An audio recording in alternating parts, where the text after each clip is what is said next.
Então, foi sobre o Egito, tal. Vamos usar o número 2. Até aqui tudo bem? Tá tudo bem aí? Estão me ouvindo bem? Tudo certinho? Eu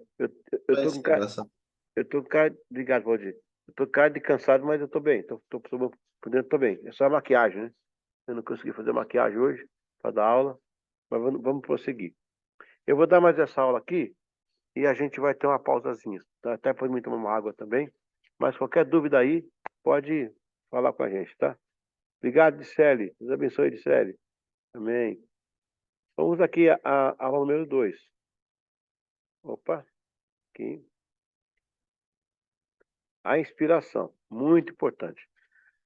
Com muitas referências no Antigo Testamento, vemos a participação de Deus na construção da Sagrada Escritura. Por quê, gente? Porque hoje em dia tem uma galera aí aloprada que está falando que a Bíblia contém a palavra. Fala que ela contém, não fala que ela é. Nós, como igreja, plenos, afirmamos que a Bíblia é a palavra de Deus. Toda ela. Toda ela. Toda ela. Mas há um grupo que luta contra isso. Vamos à inspiração aqui, ó. Com muitas referências no Antigo Testamento, vemos a participação de Deus na construção das Sagradas Escrituras. Segundo Timóteo 3,16, Paulo refere-se às Escrituras sagradas como inspiradas por Deus. Ele usa a terminologia soprada por Deus. O apóstolo Pedro diz que nenhuma profecia foi proferida pela vontade dos homens. Inspiração pelo Espírito Santo é que os homens falarem em nome de Deus. Está lá em 2 Pedro 1-21. Também Pedro corrobora justamente com Paulo, 2 Pedro 3:15 e 16. No Antigo Testamento, também há inúmeras referências sobre a inspiração divina, tais como no livro de Jeremias 32, né? Assim diz o Senhor, teu Deus de Israel. Também como também em Abacuque 2:2. Então o Senhor me repreendeu e disse: escreva a visão e torna-la bem visível sobre tábuas, que possa ler quem passar correndo. Então aí já é o começo do outdoor, né? Deus idealizou aqui o outdoor. Interessante isso aí. Dispomos de muitos textos dentro da contextualidade bíblica a fim de corroborar as referências. Aí você vê Almeida Corrigida Fiel, que tem mais textos lá. É só para calçar, né? Aí nós temos a questão do testamento, pessoal. Temos o Antigo e o Novo. Ambos não pertencem aos vocabulários originais. É do hebraico que provém a palavra berite. Berite, tá aí, ó. Que pode ser pacto, acordo, forma, aliança, testamento, berite. Dá a promessa para ser usado, testemunho, porque esta palavra aparece na menção da aliança de Deus com o povo de Israel no Monte Sinai, tais como descrito nos livros, aí tem as referências aí, né? Êxodo, Levítico, Êxodo, não, é mais em Êxodo mesmo, porque ali Deus estabelece a lei. Lá em Levítico, depois ele vai só reforçar, só isso. Mas aí, em Êxodo, ele tá trazendo, até porque é em Êxodo que aparecem as primeiras tábuas talhadas, né, por Deus. Mas com o pecado de Israel, esta aliança foi quebrada. Deus projetou uma nova berite. Só um ponto aqui. O verbo que Deus usa para o pecado em Israel é Yatzer. Yatzer. Yetzer, cara. Yetzer. Y-E-T-S. Yetzer. Deus não tinha enviado a cruz ainda, nem Jesus. Então, ele manda os judeus se arrependerem na forma do Yetzer. O que é o Yetzer? Significa que você vai até o ponto, não vai quebrar e depois você volta. Você vai ser humilhado, perseguido, caluniado até você ir ao chão. Depois você volta. Yetzer é isso. O que é isso? É arrependimento. Deus não quis falar naquela época, o povo não entender. Porque o arrependimento é só em Jesus. A confissão é só para Jesus. A pessoa pode se arrepender do que fez e não fazer mais, mas em termos de salvação, é só por Jesus.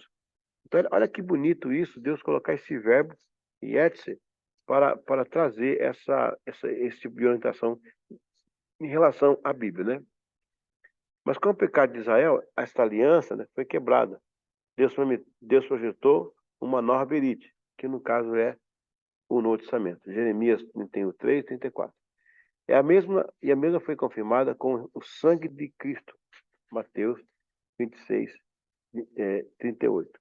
Outros escritores do NT também comentaram essas passagens. Hebreus 8:13, também 2 Crônicas 3, 6 a 4, 14. A Septuaginta trouxe uma palavra, diateque, que dá sentido ao testamento final, o encerramento de bens, que foi apropriada para esse testamento bíblico. Embora essa ideia só tenha sido percebida no fim do século II, quando o cano do projetado livro tornou-se testemunho.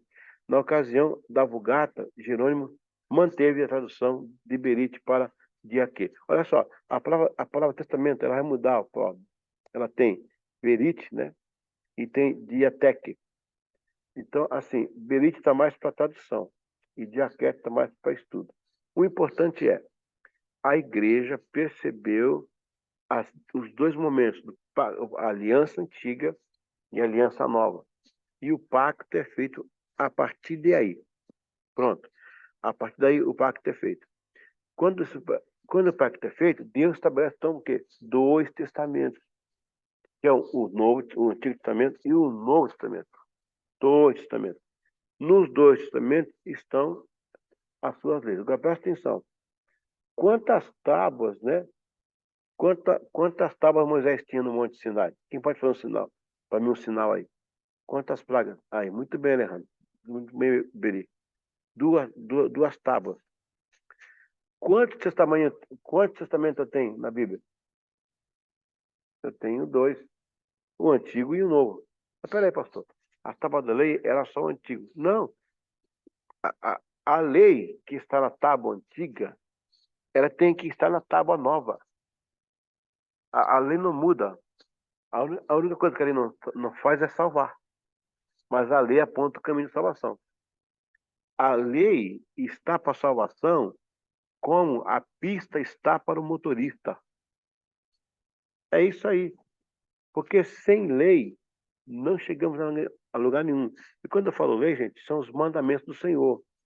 Não estou falando de coisas e costumes, de imposição de cabresto, né? De dogmas que a igreja inventou por aí. Não, eu não estou falando disso. Eu estou falando do cumprimento do testamento. Daí a importância da Bíblia em Deus promover o Antigo e o Novo, da forma como ele foi produzido. O que eu acho legal também, Isaac, é que nessa concepção da Bíblia não tem um cara por trás. O cara, o mentor. Não, aquele cara é o chefe. Agora, você imagine, diz Célio, um livro demorar 1.600 anos. Vamos pensar aqui um pouquinho, gente. 1.600 anos. 40 autores que nunca se conheceram. A maioria não se conheceu. Então não tinha essa de ler o do outro para fazer parecido com o outro. Um cara escrevia aqui, o outro escrevia lá embaixo, o outro escrevia lá em cima e quando dava no final, tudo certo. Você imagina, pergunta a vocês, pergunta aí a Cara, pergunta o Jefferson aí, se eles pudessem achar um defeito na Bíblia, como é que você acha que estaria hoje? Uma fuzuê, rapaz. Uma desconstrução dos valores pétreos. Mas como não consegue, eles estão tudo um pianinho, tudo quietinho. Não consegue, não tem jeito. É epistemológico. A Bíblia, ela é a palavra de Deus. Ela não contém. Ela é a palavra de Deus em todas as suas dimensões. Ok. Então já vimos essa parte aqui. E aqui vamos para... Pastor, Oi. pastor, aqui é o Jefferson. Nos 10 mandamentos ali o senhor falou que não muda tal. A questão do sábado, que é polêmico assim, né? Existem igrejas aí que guardam o sábado e tal. Nós deveríamos guardar já que está nos 10 mandamentos ou não? O que acontece em si? Ele aparece nos 10 mandamentos por uma questão de acoplação. Porque, só um pouquinho. Excuse me.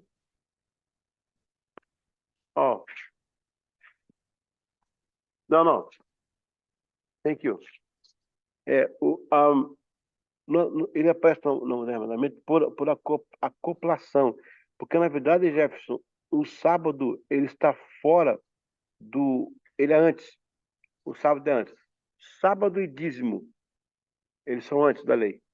A lei acoplou. Pegou. Olha lá. Agora, a questão de você guardar hoje ou não. Vamos lá. Lá na frente, quando for no segundo módulo, eu vou dar uma matéria chamada História de Israel. Lá nós vamos discutir a correlação entre a, a lei cerimonial, a lei memorial e a lei civil. Vai ser muito bonito. Nós vamos estudar sobre a lei cerimonial, inclusive no meu livro, eu tenho um capítulo dedicado a isso. A lei cerimonial é para Israel, para todo Israel. A lei memorial é para Israel e para o mundo.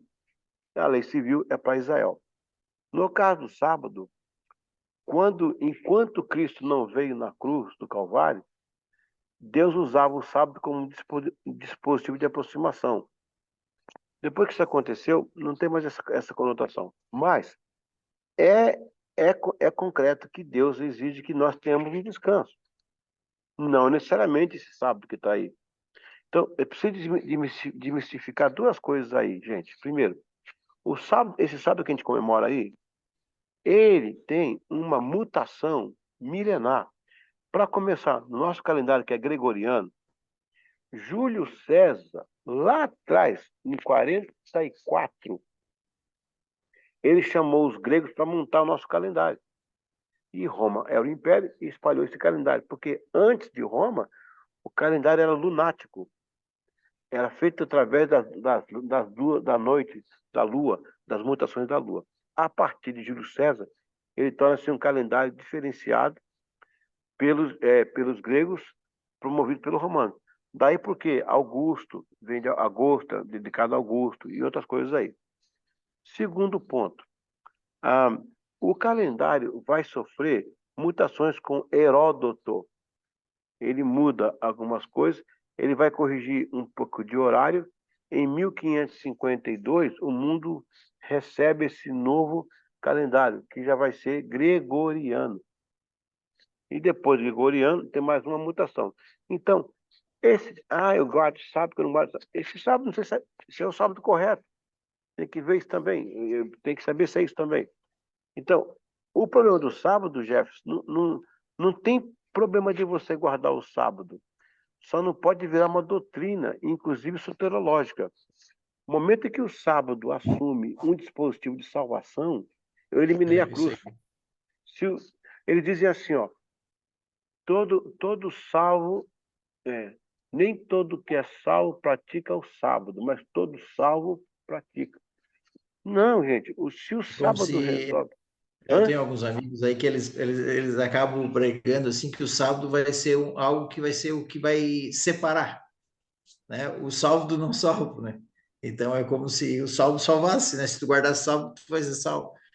Eu, eu digo o Discordo seguinte, também, né? se você quiser guardar o sábado, pode guardar, é bênção. Quem não Sim, quer acordar, não trabalhar aquele dia, só comer uma fruta, não fazer um tipo de tirar um tempo para orar e ir na igreja, né, ler a Bíblia e tal, não tem problema. O sábado começa a ter problema quando ele assume um dispositivo soterológico. Não. O Senhor falou: ninguém vem ao Pai a não ser por mim. Acabou. O sábado era só um desejo de Deus para Israel e para o mundo. Hoje a gente usa o domingo como descanso porque a nossa herança é romana, onde eles adoravam o Deus Sol e dedicavam o primeiro dia da semana para Dominique, domingo, domínio, dono, Senhor. É tudo uma questão de semântica, né? Mas no final acaba por isso aí. Então é verdade. direto. E outra coisa, Jefferson, depois que tudo acabar, que vier o arrebatamento, o milênio, o grande trono branco, o julgamento, Deus vai tabernacular com o seu povo, vai habitar. Teremos um sábado eterno. Aliás, Maravilha. depois que você morre, já está no sábado, já está no descanso. direto, entendeu? Então, quem quiser guardar o sábado, pode morrer também, vai lá rapidinho, pula a senha, já vai descansar. Enquanto isso, Sábado sempre foi um bom dia, né? Porque o cara aproveita o sábado e sabe que ainda tem o domingo, ainda tem mais uma folguinha ainda, né? no caso, usando sábado aqui. Você pergunta, pastor Eliseu, você guarda o sábado? Não, eu respeito o sábado por causa do teor que ele tem, mas eu tenho o meu sábado, geralmente na segunda-feira. Agora tá atípico, né? Mas geralmente eu tiro segunda-feira para relaxar, dar um tempo, ou na quarta-feira. Toda quarta-feira eu procuro sair com a dona Vânia para comer alguma coisa, para te gastar esse tempo junto. É isso. Ele não pode ficar doutrina. Ele não pode ser doutrina. Mas a gente vai estudar, a gente vai entrar nele ainda. A gente vai dar uma. Tá. Obrigado pela pergunta, foi muito legal. Obrigado, obrigado. Tradução. A Septuaginta grega é considerada a mais antiga versão do Antigo Testamento que conhecemos. Sua importância foi tamanha que até os cristãos primitivos utilizavam dessa versão. Eles citavam lá, sabe? Eles citavam. Depois de termos no quarto século o Eusébio, Sinfrônio e Jerônimo, que prode de Damasco, versou a Bíblia do latim comum. Ele fez o com base no hebraico, aramaico, grego para o latim. John Wycliffe, né, é de 1300 e pouco, né, século XIV, ele fez a tradução da Bíblia em inglês. Com o advento da Reforma Protestante, a Bíblia foi versada em muitos idiomas. Martinho Lutero também fez sua tradução, contribuição traduzida para o alemão, traduziu a Bíblia para a língua alemã, enquanto que estava escondido em Wittenberg do Papa Leão X, que queria fazer um julgamento após a publicação das 95 teses. William Tyndale, no século XVI, também fez uma versão traduzida para o inglês. Posteriormente, a Bíblia de Genebra e a King James, em 1111. Deixa eu voltar aqui, dar algumas explicações para vocês. Ok, eu tenho aqui, ó, a primeira tradução, a Septuaginta, que eu já falei, que é dos 70, né? Aí no quarto século nós temos o Jerônimo, que o nome dele é Eusébio Sinfrônio, Jerônimo, né? Ele que vai traduzir para a Vulgata. O que é a Vulgata, gente? É a língua comum. A língua comum. Seria uma língua, não é bem gíria, mas é a língua mais comum que o povo fala nas ruas. É a Vulgata Latina. Aí ele pega essa língua e faz por todo o império. Muitas cidades que vão receber essa língua não sabem o que é. Acham que é a língua de Deus, né? O sacerdote pega e faz a missa de costa. O povo está sentado lá longe, para você ver. O povo tem que usar um binóculo. Isso foi restaurado. Hoje o povo está junto, Deus está presente, todo mundo adora, todo mundo está junto. Isso, as traduções bíblicas contribuem muito para isso aí. Então, o John Wycliffe, ele é de 1369, ele também fez a tradução. Só que o inglês dele, veja bem, nós temos aqui dois ingleses que fazem a tradução. O Tyndale, que é de 1500 e pouco, e o John Wycliffe, que é aí do 1200, né? 1300 e pouco. Qual a diferença de um para o outro? A Bíblia King James, na verdade, não é King James que fez, ele sancionou, ele era o imperador da época, o monarca, ele sancionou a Bíblia, ele era um cara devasso, sabe, mas ele sancionou, aí colocou o nome dele como Bíblia King James. Eu acho que as editoras precisam corrigir isso, tá? Está feio, porque esse cara não fez nada pela Bíblia, ele era homoafetivo, era um pederasta, tem outras coisas difíceis e ele vai fazer uma Bíblia. Não, ele pegou as cópias de Tyndale, William Tyndale, foi outro. Só que a diferença, por que ele não pegou as cópias de Wycliffe? Porque o Wycliffe era muito erudito, usava umas palavras muito mais eruditas. Mas aí o Tyndale fez uma versão mais popular, que foi o caso da Igreja Católica, a Septuaginta, e depois com a Vulgata Latina. A Septuaginta, gente, ela traduziu quase que ao pé da letra. E tem termos difíceis de entender. A Vulgata não, ela tira do pé da letra, ela faz uma expansão maior, trabalha os vocábulos, né? Para dar mais, como é que chama? Para dar mais amplitude ao tema. Então, isso aconteceu. E posteriormente a Bíblia de Genebra, né? Que lá em Genebra os calvinistas fizeram comentários da Bíblia e venderam, né, a Bíblia nesse ponto. Vamos aqui para a inerrância. No século XVIII, Diversos estudiosos, especialmente de ordem dominicais e franciscanos, como o Roger Bacon, denunciavam erros e buscavam corrigir através de pesquisas em textos hebraicos e gregos. As traduções usadas nas cópias em latim mais populares da época chamavam-se Bíblias de Paris. Olha aí.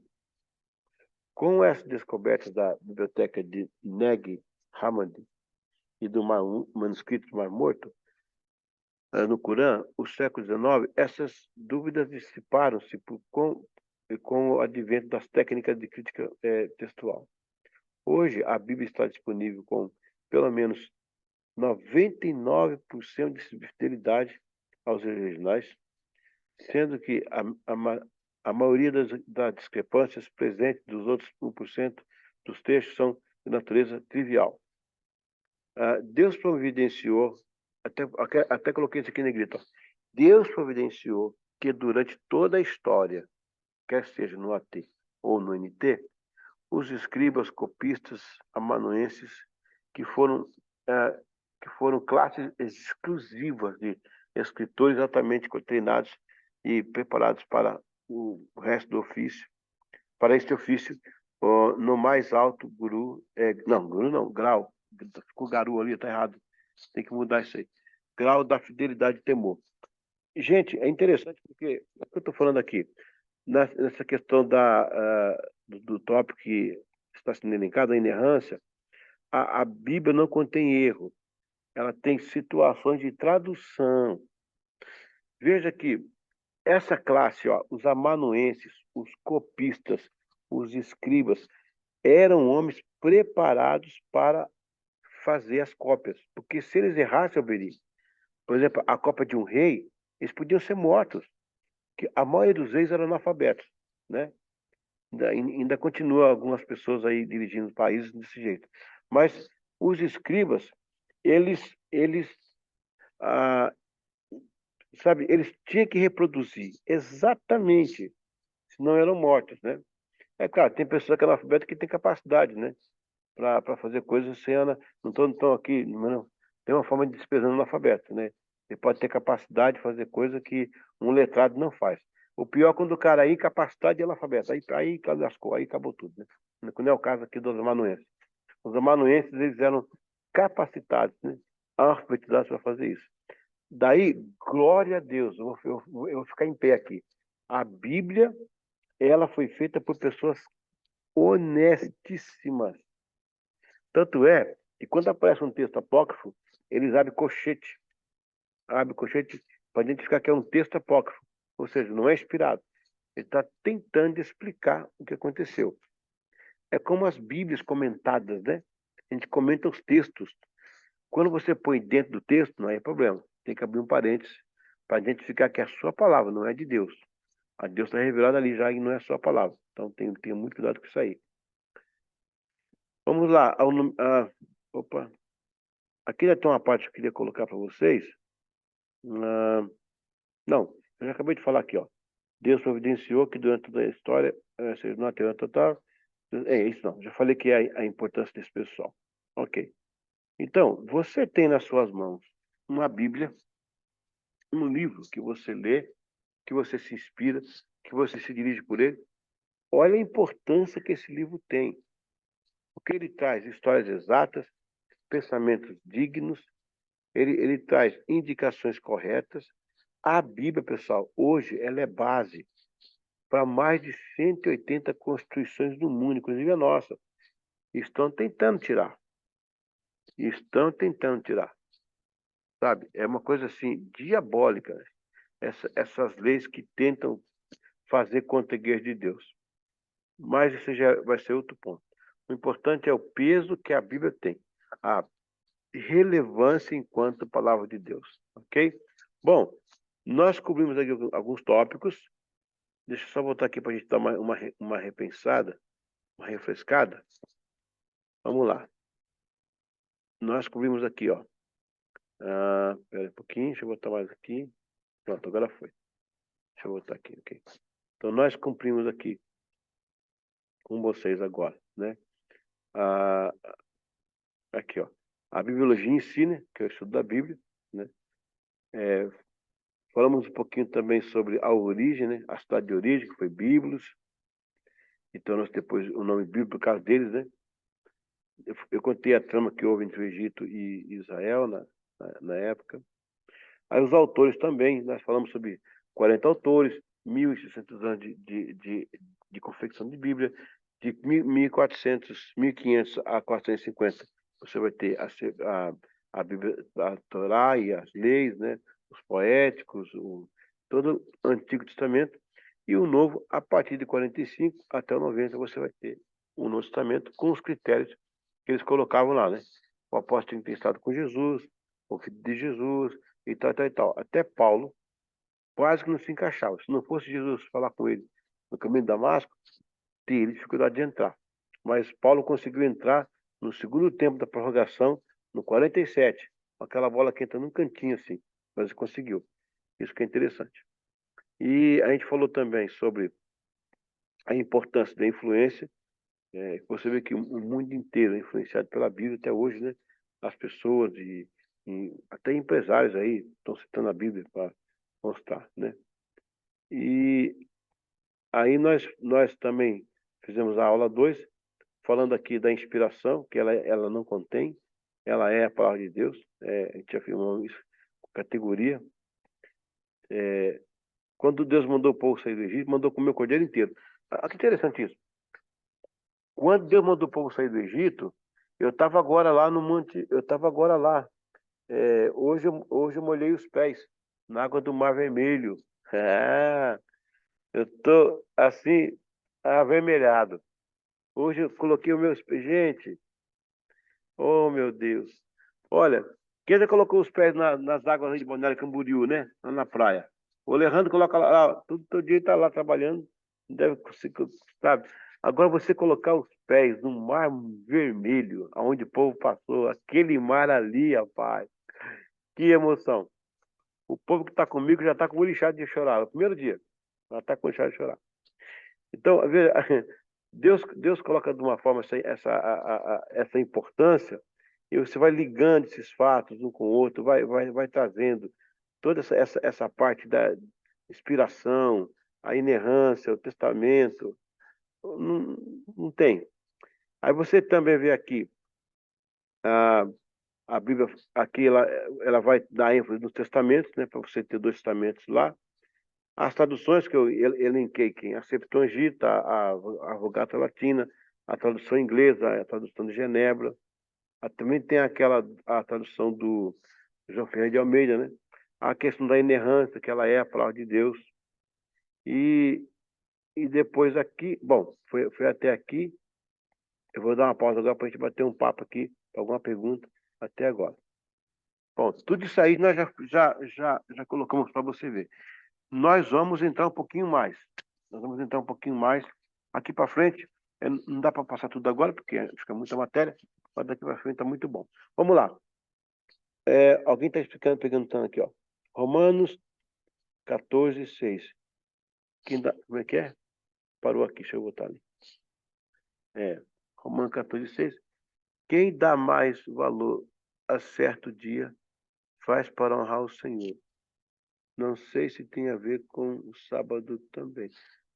Alex, tem sim, porque, veja bem, vamos trabalhar isso aí. Apesar que o tema hoje não é sábado, o tema hoje é a Bíblia, né? Mas é um assunto que foi elencado, vamos trabalhar. Na verdade, a palavra sábado está para desfrutar. A gente falou descansar, mas é desfrutar. Então, vamos supor, o Alejandro comprou uma terrinha lá no Uruguai, né? No Uruguai, qualquer terrinha é grande, né? Porque o Uruguai é um grande país. Qualquer terrinha é grande. Ok, ele vai naquela terrinha lá, ele planta, faz um pomar legal, faz um riozinho legal lá, ele faz umas verduras, uns tomates, negócio, planta lá uma jaca. Aí chegou um tempo que tudo aquilo cresceu, colheu, ele vai desfrutar. Então, gente, Deus fez o homem para desfrutar. Era um eterno sábado, era um descanso. O homem não pensou nisso. A palavra sábado é desfrutar. que Deus quer? É que você pare um dia na semana para desfrutar do que Ele te deu, desfrutar da família, da saúde, quem puder. A isto você pode chamar um dia de descanso, o dia do sábado. As empresas nem são crentes, elas têm dia de folga, né? Dia de folga. Então, assim, essa é a importância, Alex, de Deus, de honrar a Deus com o seu tempo, com a sua vida, dando esse tempo para Deus. Eu aconselho. Se você quiser guardar o sábado, fica à vontade, não é nossa doutrina, mas também não há conotação para a salvação, tá bom? Vamos lá. Tá legal, hein? Tá legal. O Jeff já participou, já defendeu 2,5 pontos para a classe aí. Vamos lá. Alguma outra pergunta, alguma outra curiosidade? Pode colocar para nós aí para a gente falar para vocês aí. Glória a Deus. Boa noite, professor. Ah, tá. Obrigado. Ok. Mais alguma observação? Alguma pergunta? Amém? Bom, só recapitulando que a palavra Biblos vem da cidade. Ela existe. Jubail. Eu fui até Acro. Eu fui até Acro, indo subindo para a Síria, mas depois não pude ir mais. Porque nem hoje a gente ia para o Monte de Sinai. Mas o Monte Sinai agora tem que ter uma guarda israelense para ajudar você a passar em umas regiões ali. E estava muito em cima, não conseguimos ir. Não deu para ir. Mas seria uma benção pisar no Sinai lá de novo, pela 4ª vez, né? O local onde o Senhor deu as leis para Moisés, tornou-se a palavra de Deus que hoje a gente usa, né? Em todos os sentidos. Isso é muito bom. Então, essa que é a importância. Amém? Ok, pessoal? Mais alguém aí para a gente dar uma pausinha? Agora no Brasil são 10h42, é isso? 10h42. O povo ainda vai jantar ainda. 20h42. 10 não. É É 20. 8 horas, 20 horas. 8. Aqui já vai para 42. 2 da manhã, na benção. Estamos felizes. Ok. 5 minutinhos, tá? De pausa. Vou até deixar aqui aberto. Vou tomar uma aguinha ali e conversar com o rapaz ali do hotel e já volto, tá? 5 minutinhos, exato, para a gente terminar e ficar de boa. Obrigado, pessoal, por enquanto. Amém. Vamos botar aqui na nossa apostila e daqui a pouco teremos a nossa provinha usual, né? Já começou de novo.